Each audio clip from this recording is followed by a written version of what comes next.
playing Moon and you find the astronaut just,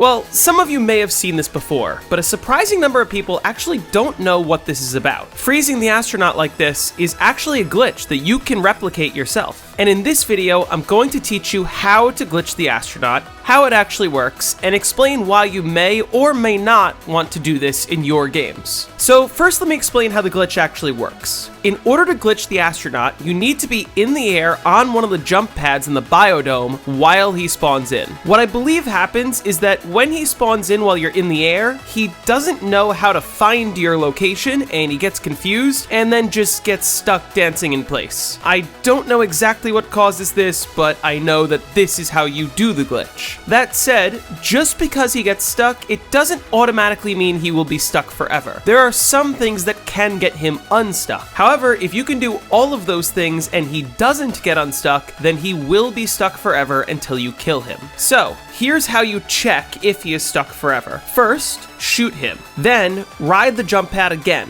Then, jump on top of this rock, and lastly, teleport back to Area 51 and then back to the moon. If any one of those things unglitches him, then you'll have to kill him and have him respawn to try glitching him again. However, if he doesn't unglitch after doing any of those things, then he will be stuck forever. One last thing to keep in mind is that if you want to keep him stuck, you cannot hack the Pack-a-Punch machine at any point during the entire game. If you do, then anytime you throw a Gersh device, not only is he going to get unglitched, but this is going to happen. And in case anyone has seen this happen before, it's actually hacking the Pack-a-Punch machine that causes this glitch to happen. Don't hack the Pack-a-Punch and you won't run into this issue. So how do we get him to glitch consistently? Like I said, in order to glitch him, you need to be in the air on the jump pads in the biodome while he's spawning in. So the question becomes, how do we know when he's going to spawn in? Firstly, we need to remember that when we kill the astronaut, he will either spawn in 1 round or 2 rounds after he is killed. There's no way to tell whether it will be a 1 round or a 2 round gap other than to see that it doesn't spawn in the first round. Also, of course, he won't spawn in if there's an astronaut already alive. So when you need to attempt to glitch him, you need to kill the existing astronaut first. But let's say that it is an astronaut round. How do we know when he'll spawn? As a matter of fact, there's a somewhat easy way to tell when he's going to spawn in. The astronaut will always spawn in either exactly 25% of the way through the round or exactly 75% of the way through the round. So for example, on solo on round 10, there are exactly 33 zombies on the round. So he will either be the 8th enemy to spawn in or the 25th enemy to spawn in, which is the 25th and 75th quartile of the round. If you're on round 100 on solo, there are 924 zombies, so he will either be the 231st enemy or the 693rd enemy. That means if you want to glitch him easily, you want to do so on as early of a round as possible. Let's say, for example, that I want to glitch him here on round 9. There are only 29 zombies on round 9, and there can be 24 alive at any given time, including the astronaut. So all I need to do is wait for the round to start and just keep jumping on the jump pads, hoping he spawns in. If he spawns in while I'm in the air, then I've succeeded with step 1, and all I need to do is complete the 4 tests I mentioned earlier to see if he will unglitch. If he unglitches, you'll have to kill him and try again on a future round. If he doesn't unglitch, then congratulations, you've succeeded. He is glitched and he is stuck forever. Now, unfortunately, if he spawns in while you're on the ground, even if it's between jump pads, then he's not going to glitch, and you're just gonna have to kill him and wait until the next time he spawns in. So why would you want to glitch the astronaut? Why not just kill him? For context, it's important to explain how the astronaut in general works on Black Ops 1. The health of the astronaut at any given time is equal to 4 times the health of the zombies on whichever round he spawns in on. This means if the astronaut spawns in on round 1, his health will be 600, which is 4 times what the zombie's health is. And he will stay that way until he is killed. However, if he spawns in on round 100, his health will be 4 times the health of the zombies again, which in this case is 22,101,180. This detail will be important a little bit later. The problem with his health working this way is that it's sort of a design flaw.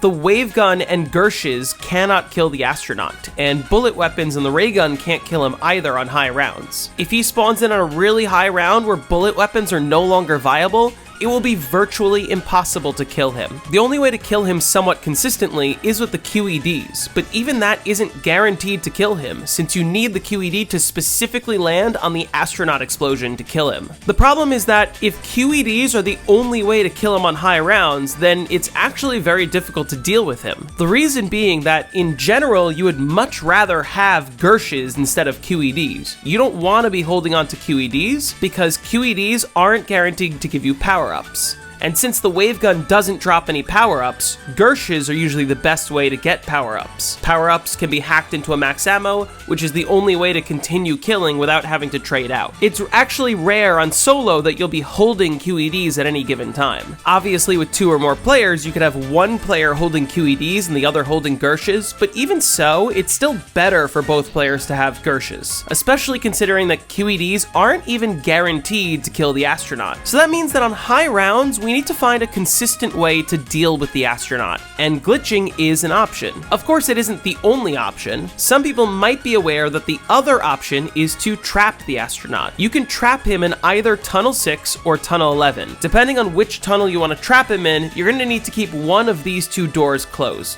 In order to trap him, you need to wait until the excavator activates for the tunnel that you want to trap him in. After that, lure the astronaut into that tunnel, wait with the astronaut until the excavator is about to breach, then run out of the tunnel. If you're successful, the excavator will drop down, trapping the astronaut in that tunnel, and he won't be able to reach you. As long as you don't open the door on the other side, and as long as you don't hack the excavator, he will never escape. So, trapping him and glitching him are both viable options, but which is better? The downside to trapping him is that it means that whichever tunnel you trap him in will be basically inaccessible for the rest of the game. It also means that the opposite tunnel must be completely open, since otherwise there's no way to traverse from spawn to the power side of the map, or vice versa. The only way to do so normally would be to teleport, but if you teleport to spawn, you can't get back to where power is. Glitching the astronaut is an easier option since it's easy to set up and doesn't require closing off one of the tunnels. Either way, whether you trap him or whether you glitch him, you're still accomplishing the same goal, which is to get rid of him.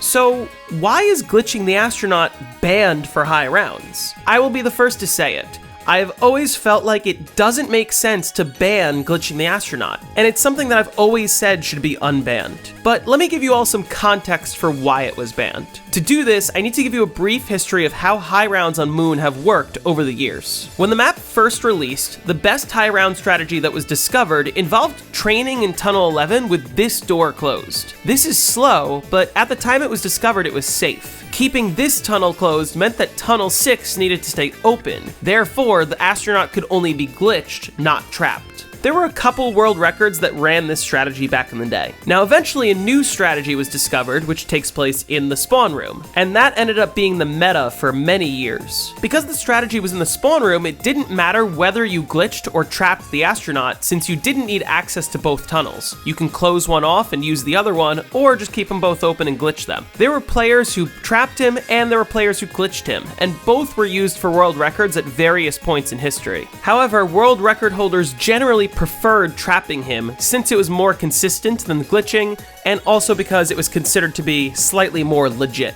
This continued until only a couple years ago when a new version of the Tunnel 11 strategy was discovered. This version of the strategy works very similarly to the Black Ops 3 version of the Tunnel 11 strategy. The problem now is that for the first time since the original Tunnel 11 strat, which was many years ago, we needed to figure out what to do with the astronaut. The problem is we can't trap the astronaut in Tunnel 6. We need Tunnel 6 to be open, otherwise we have no way to get from spawn to this side of the map. And if we teleport, we have no way of getting back to this side of the map without untrapping the astronaut or opening the door. This leaves us with one of three options. The first option is that we could trap the astronaut in Tunnel 11 while still running the strategy in Tunnel 11. This presents a major problem. This would mean we don't have oxygen in this room while we're running the strategy. In order to high round on Moon, you need to be holding the hacker at least at some points during your game, not the PES. The hacker can be used to hack any power up into a max ammo, and of course we need max ammos to fill up our wave gun. This means that every time we need to get ammo, or every time the Tunnel 6 excavator activates, we need to leave, pick up the hacker, hack a drop, and then grab the PES again.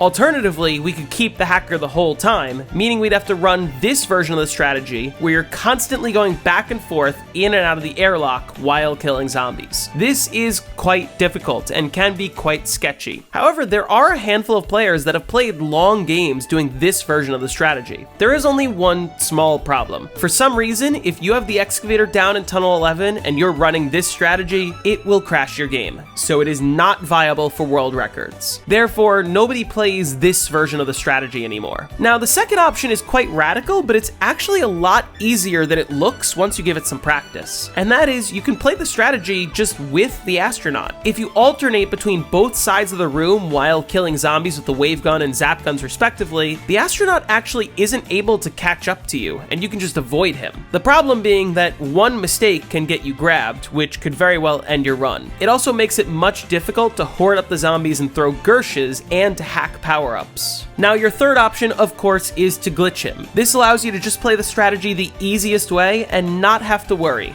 Except this is the version that's banned. Black Ops 1 purists believe that because freezing him in the biodome is a glitch, it should be banned, since glitches in general shouldn't be allowed, even though there are tons of other glitches allowed on Black Ops 1, but that's not really relevant, I guess. But obviously, there's no denying that playing with the astronaut glitched is easier than playing with the astronaut in the room with you. So, to a certain extent, I kind of understand. But at the same time, there's a problem. Some of you may have noticed earlier that I said that old world records did glitch the astronaut. So when did it become banned? What's interesting is if you go on the Internet Archive and you look at the Wayback Machine for the ZWR rules page, you can see that as recently as March of 2023, it states that glitching the astronaut is allowed. The exact quote is, "Astronaut trapping by glitching or excavator is allowed." Then later that month it gets changed to just say astronaut trapping is allowed without specifying whether or not glitching is allowed. And that sticks around until July of 2023, when the rules suddenly gets changed again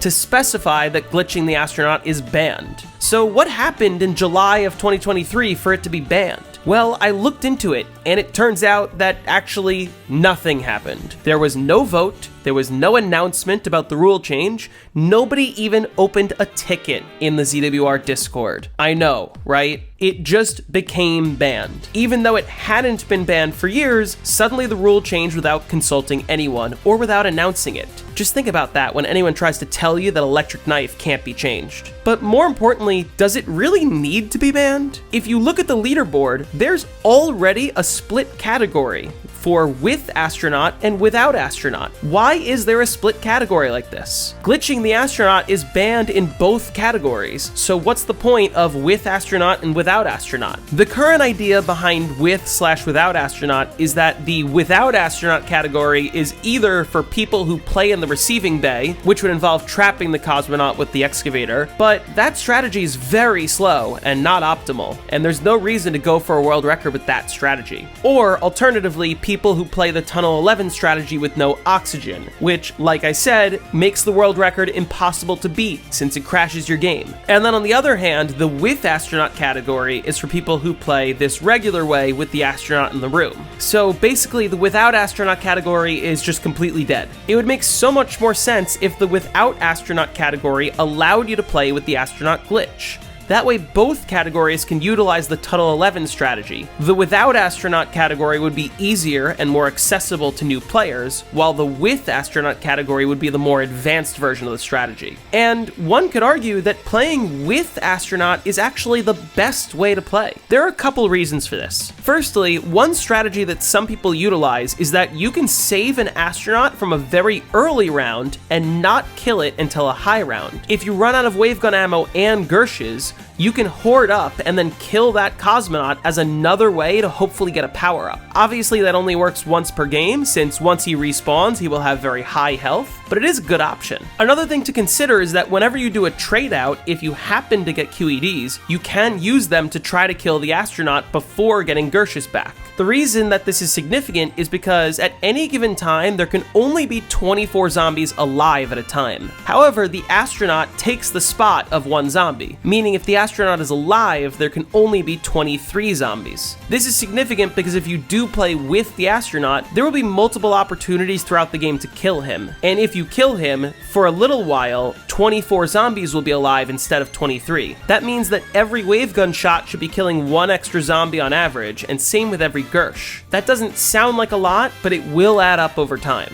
But anyway, I'm rambling. Point being, I believe the rules should have never been changed in the first place, and I believe that glitching the astronaut should be allowed on the without astronaut category, and it should remain banned only for the with astronaut category. And once again, I am calling for this rule to be changed, especially considering that it was banned without any notice, any vote, or any announcement. Now, before I end the video, I need to talk about Black Ops 3. Obviously, Treyarch realized that having a boss that can't be killed on high rounds is a serious problem, and they changed it so that now Deadwire is able to instantly kill the astronaut, which solves the entire problem that glitching the astronaut was dealing with in the first place. But why do the rules say on Black Ops 3 that you're allowed to glitch the astronaut? Are you still able to freeze him in place like you could on Black Ops 1? Well, no, you can't. You can't freeze the astronaut on Black Ops 3. Technically, there is a glitch involving the astronaut on Black Ops 3. If the astronaut is roaming around the map, and you ride the jump pads in the biodome at any point, the astronaut just despawns, and it won't respawn until the following round. Why does this happen? I have no idea. Is this useful? Not really, because you can just kill him with Deadwire. But if you're running a no alternate ammo types game and you can't kill him with Deadwire, then this is a nice option. Anyway, I hope this was a good summary on how glitching the astronaut works and why you should or maybe shouldn't do it in your game, and also why this probably should have never been banned. Anyway, I hope you all enjoyed the video. If you did, be sure to leave a like and subscribe for more interesting zombie science videos like this one in the future. Thank you all for watching, and I'll see you in the next one.